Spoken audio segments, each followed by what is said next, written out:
Hello students, आप सभी का एक बार फिर से टर्निंग पॉइंट टेक्निकल क्लासेस के यूट्यूब चैनल पर हार्दिक स्वागत है। आप लोग अभी हमारे यूट्यूब चैनल के माध्यम से कंटिन्यूसली स्ट्रेंथ ऑफ मटेरियल और जियो टेक्निकल इंजीनियरिंग के लेक्चर्स लर्न कर रहे हैं, पढ़ रहे हैं। उसी कड़ी में आज एक नई शुरुआत करने जा रहे हैं कि जैसे जैसे हमारा कोर्स पूरा होता रहेगा किसी क्वेश्चन का, उसी तरह से हम कुछ ऑब्जेक्टिव क्वेश्चंस आप लोगों के लिए लेके आएंगे। तो आज इसी कड़ी में जियो टेक्निकल इंजीनियरिंग के कुछ ऑब्जेक्टिव क्वेश्चंस आप लोगों के लिए मैं लेके आ रहा हूँ। होपफुली जिस तरह से आप पुराने वीडियोस को देख रहे हैं, हालांकि नहीं देख रहे हैं फिर भी मैं कहूँगा देख रहे हैं, आप इस वीडियो को भी देखेंगे और जितना हम कोशिश सिखाने ही कर रहे हैं आप सीखेंगे। तो चलिए स्टार्ट करते हैं। तो देखिए आपके सामने पहला ऑब्जेक्टिव क्वेश्चन। इस क्वेश्चन स्टार्ट करने से पहले कुछ कहना चाहूँगा। जो लोग हिंदी मीडियम से हैं उनको मैं यह समझा दूंगा। उम्मीद करता हूँ आप लोगों को ये क्वेश्चन इंग्लिश में आसानी से समझ में आ जाएंगे और कोशिश करेंगे आपको आगे हिंदी के अंदर भी क्वेश्चंस प्रोवाइड किए जाएं। तो सबसे पहले क्वेश्चन हम ये स्टार्ट करते हैं हमारे कि सॉइल्स क्या है बेसिकली। तो आपके सामने 3 ऑप्शन दिख रहे हैं, 4 ऑप्शन दिख रहे हैं। सॉइल एक ऑर्गेनिक मटेरियल है, सॉइल एक इनऑर्गेनिक मटेरियल है, सॉइल एक मिनरल मटेरियल है और soil organic and inorganic material है। तो देखिए सॉइल आपका ऑर्गेनिक, इनऑर्गेनिक, मिनरल से मिलके बना हुआ है। ज़रूरी नहीं है कि मिनरल्स ही और भी कंपोनेंट्स हो सकते हैं, लेकिन वो ऑर्गेनिक और इनऑर्गेनिक दोनों मटेरियल से मिलके बना हुआ है। इसलिए अपने केस में ऑप्शन डी इसका सही आंसर है। इसी तरह से नेक्स्ट क्वेश्चन आता है आपका क्वेश्चन नंबर 2। कोहेजनलेस सॉइल्स का निर्माण किससे होता है? ध्यान रखिएगा, कई बार हम जल्दबाजी में क्वेश्चन को गलत पढ़ लेते हैं। कोहेजनलेस सॉइल का निर्माण किससे होता है? कोहेजनलेस वो सॉइल होती है जो सैंडी नेचर की होती है, उसके अंदर किसी भी प्रकार का इंटर पार्टिकुलर बॉन्ड नहीं होता, और ऐसी सॉइल जहाँ तक हमने पढ़ा था फिजिकल डिसइंटीग्रेशन ऑफ रॉक से बनती है। यानी कि इसका ऑप्शन ए है वो एकदम सही है। ठीक है, केमिकल वेदरिंग से आपकी कोहेसिव सॉइल का निर्माण होता है। Consistent blowing of wind in same direction, एक ही दिशा में हवा बहने से हमारे एवलान सॉइल का निर्माण होता है। और डेल्टा रीजन के अंदर आपकी एलुवियल सॉइल का निर्माण होता है। तो हमारी कंडीशन में हमारा आंसर ए है। नेक्स्ट थर्ड क्वेश्चन आता है, टालुस सॉइल किसके द्वारा ट्रांसपोर्ट की जाती है? तो टालुस सॉइल को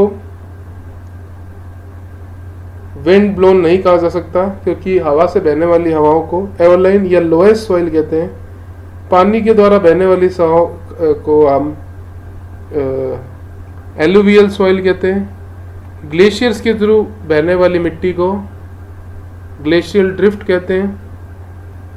और लास्ट ऑप्शन जो हमारा डी बचता है, जो कि इसका सही आंसर है, ग्रेविटेशनल फोर्स। तो टालुस सॉइल ग्रेविटेशनल फोर्स के थ्रू एक स्थान से दूसरे स्थान पर ट्रांसपोर्ट होती है। ये कई एग्जाम में पूछा जा चुका है, एक बार एसएससी जेईई के एग्जाम में ये क्वेश्चन पूछा जा चुका है। इसी तरह से फोर्थ क्वेश्चन, लोएस्ट सॉइल, ये स्पेलिंग गलत है, लोएस्ट सॉइल है, जो कि silty clay from by the action of wind, हवा के बहने से जो सॉइल बनती है उसे हम लोएस्ट सॉइल कहते हैं। जैसा कि आप लोग जानते हैं ड्रिफ्ट ग्लेशियर से मिलके बनते हैं। तो आपके 5th क्वेश्चन का आंसर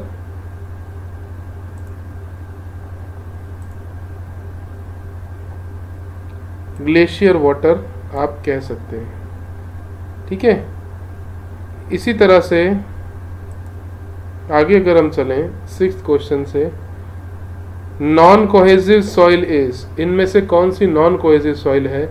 तो दिखती सी बात है, आप लोगों के सामने ऑप्शन दिख रहा है, सैंडी आपकी नॉन कोहेसिव सॉइल है, सिल्ट नहीं है, क्ले बिल्कुल नहीं है, क्ले एंड सिल्ट बिल्कुल नहीं है।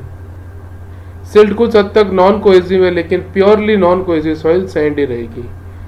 7th question, the soil transported by flowing water, जो पानी के साथ बहकर आए उसको हम एलुवियल सॉइल कहते हैं। एओलाइन सॉइल हवा के साथ बहती है, मरीन सॉइल समुद्री पानी से मिलती है, एलुवियल सॉइल नदियों के साथ, सॉरी ये क्वेश्चन ही मैंने गलत पढ़ लिया, ये ऑप्शन गलत हो गया मेरे से, माफ कीजिएगा। The soil transport by wind is aeolian soil, मैंने इसको वाटर पढ़ लिया गलती से, माफ कीजिएगा। Aeolian is the right answer, A option is the right answer.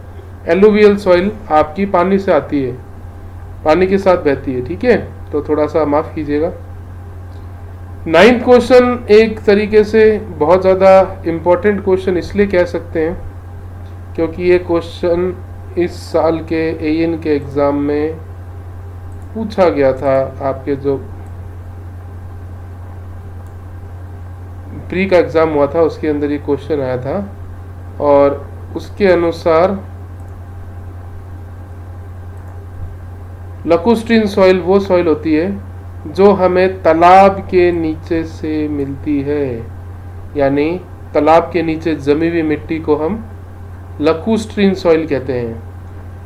A option marine soil को रिप्रेजेंट करता है जो कि सी वाटर में मिलती है, सी एओलाइन सॉइल को रिप्रेजेंट करता है, और आइस शीट वाले को ग्लेशियल ड्रिफ्ट कहा जाता है।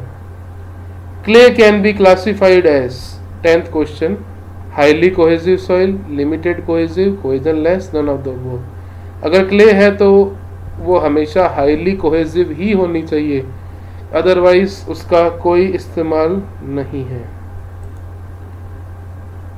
इसी तरह 11th क्वेश्चन पे आते हैं, which of the following is cohesive soil, निम्नलिखित में से कौन सी कोहेसिव सॉइल है?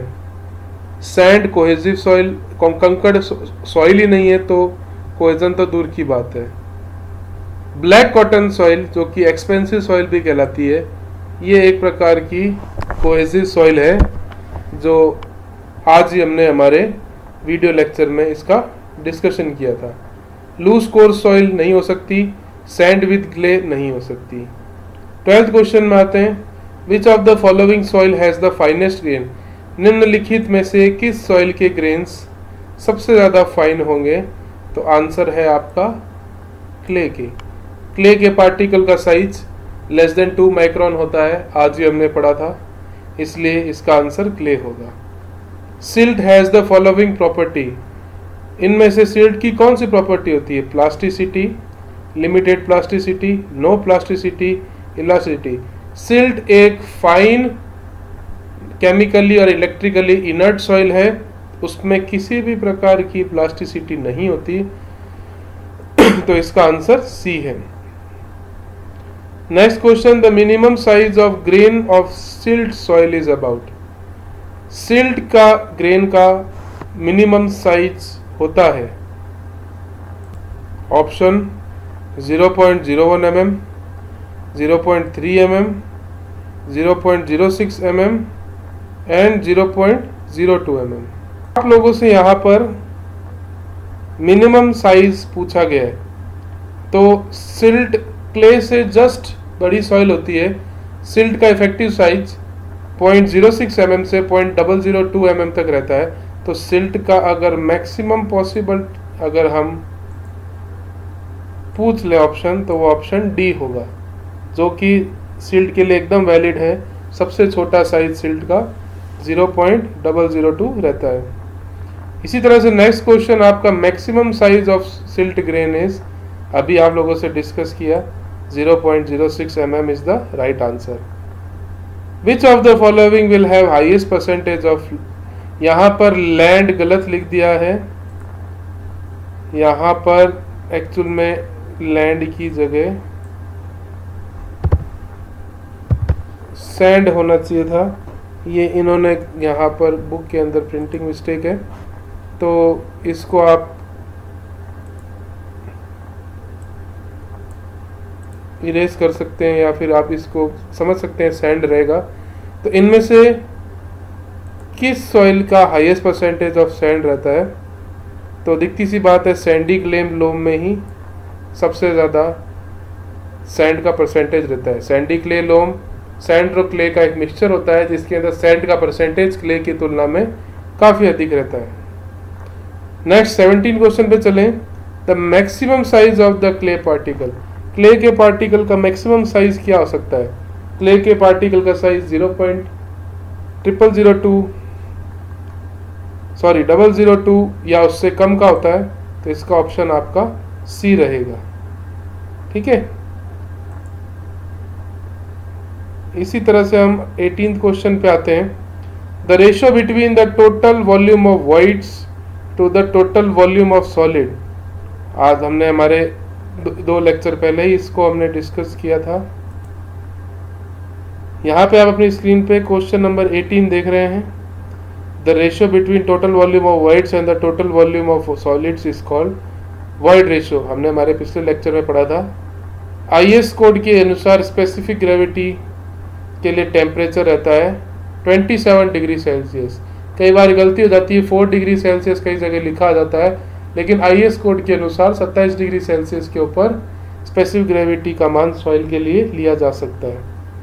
The ratio of volume of voids to the total volume VV/V is porosity. Question number 21 कि अगर किसी सॉइल की प्रोफाइल में सॉलिड वाटर और एयर दिखे तो उसे हम कैसा डायग्राम कहेंगे? तो 3 चीजें दिख रही है तो उसे हम 3 फेज डायग्राम ही कहेंगे। Next question, the ratio of weight of water to the weight of solid in a given mass of soil is known as. The weight of water to the weight of solid is known as water content of soil. पानी के wait से soil के wait का वजन water content कहलाता है। Next question, the degree of saturation in soil can be defined as weight water by weight of the dry soil and the weight volume of water to the gross volume of the soil, volume of water to the volume of voids in the soil is the right answer। इसका answer C ही सही है। इसी तरह से the relationship between void ratio and porosity N is represented by N बराबर E upon में 1 minus E, ये नहीं हो सकता। BE बराबर N इंटू 1 प्लस E, हाँ ये हो सकता है। अगर 1 प्लस E को नीचे की तरफ ले जाएं तो मेरे हिसाब से B ऑप्शन यहाँ पे एकदम सही है। बाकी दोनों ऑप्शंस हमने ना पढ़े ना इनके ये सही उत्तर है। नेक्स्ट 25वां question, when the pores of soil are full of water then the soil is known as fully saturated soil। तो ये आज आप लोगों के लिए एक छोटा सा डेमो लेक्चर मैंने रखा था ऑब्जेक्टिव के पॉइंट ऑफ व्यू से। कुछ एक गलतियां हो गई हो तो इसे नज़रअंदाज कर दीजिएगा। आज के क्वेश्चन भी काफ़ी सिंपल थे। अगली बार क्वेश्चन लेके आएंगे, उनकी क्वालिटी और क्वांटिटी भी ज़्यादा होगी। होपफुली आप लोगों को ये वीडियो थोड़ा बहुत पसंद आएगा। आप लोगों से बस एक ही रिक्वेस्ट है कि प्लीज़ अपने लेक्चर्स को रोज़ जो हम अपलोड कर रहे हैं उन्हें देखते रहिए। व्यूज़ बहुत कम हैं, ये लेक्चर्स आप लोगों के लिए ही हैं, हमारे लिए नहीं हैं। इन्हें कंटिन्यूसली देखें और अपनी स्टडीज़ को कंटिन्यू कीजिए। Thank you.